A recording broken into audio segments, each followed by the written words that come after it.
जब वो राजा बनाया गया उस समय वो क्या था, चरवाहा था। इन सारी चीजों को उसने देखा, पर वो जंगल जंगल फिरता था, भेड़ बकरियों को लेकर फिरता था, लेकिन परमेश्वर ने वहां से उठा करके, उसने एजुकेशन नहीं देखा, उसने सुंदरता नहीं देखी, उसने काबिलियत नहीं देखी, लेकिन उठाकर उसने, क्योंकि उसका मन, दाऊद का मन परमेश्वर की ओर लगा रहता था, उसने उठाकर क्या बनाया, उसको राजा बना दिया। ऐसा परमेश्वर है, उसके देखने का तरीका बहुत ही अलग है।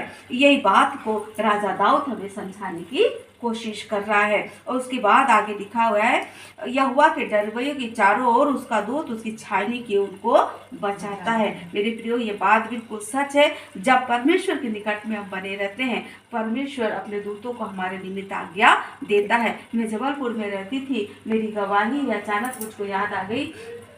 मैं घर में मेरी बेटियों के साथ रहती थी, मेरे हस्बैंड तो जगदलपुर आ गए थे ना, मैं तो अकेले रहती थी वहाँ पर अपनी बेटियों को ले करके। बहुत बहुत प्रकार के लोग रहते थे, और हर एक की सोच को हम नहीं जानते किस प्रकार की सोच है, क्या है, लेकिन लोग हमारे पीछे पड़े हुए रहते थे। उस समय मैंने दूतों की उपस्थिति को अपने घर में पाया है। जब मैं सवेरे उठकर प्रार्थना करती थी, इससे क्योंकि मैं स्कूल जाती थी, और मेरी बस 6:40 से 6:45 को आ जाती थी, रोड के ऊपर मुझको जाना रहता था। उसके पहले मैं सारा काम निपटा के जाती थी। तो सबसे पहले मैं जो प्रार्थना में बैठती थी सवेरे 5 बजे, उस समय मैं अपने परमेश्वर की उपस्थिति को अपने आसपास पाती थी। और रात में एक बार मैं उठ गई, मैंने दूतों को बात करते हुए अपने घर में सुना था, और उसके पंखों, जब उन्होंने मेरी आवाज़ को सुना, तब वो पंखों के साथ 2 दूत थे वो, और उड़ते हुए मुझको वो दिखे। मैंने उसको पूरा महसूस किया है, उस देखा है अपने घर में, सुना है मैंने।